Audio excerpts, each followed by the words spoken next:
Leo nitasema Kiswahili. Niko na explain jinsi nilifanya makeup yangu. Hapa niko na tengeneza makiki yangu. Kanjua makiki eyebrow, kisha niko na clean eyebrow na concealer. Na hii concealer nilitoshaka mu Walgreens na jina ni L'Oreal. Ya kisha niko na blend pale ile concealer bien.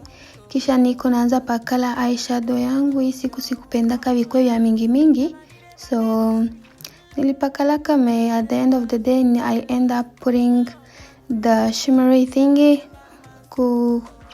kumakiki. Hii NYX foundation, oh my goodness. You can get everything from Walgreens, but the foundation you gotta get it from Macy's or Sephora in the mall.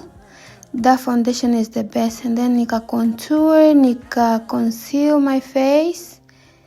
So mimi nataka kwanza concealer inakauka a little bit when niko na blend contour yangu. Kisha hapa niko natumikisha hii powder press iko inatoka kama niliuzia kama Macy's ni Lancome.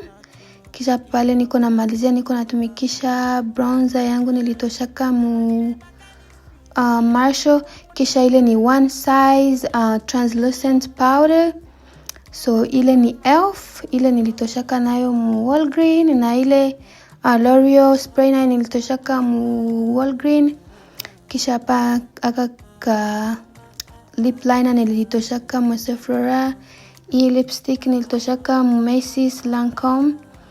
So njo video yangu yote ile, na ndaacha link ya kila kitu kunaweza itosha below. Thank you.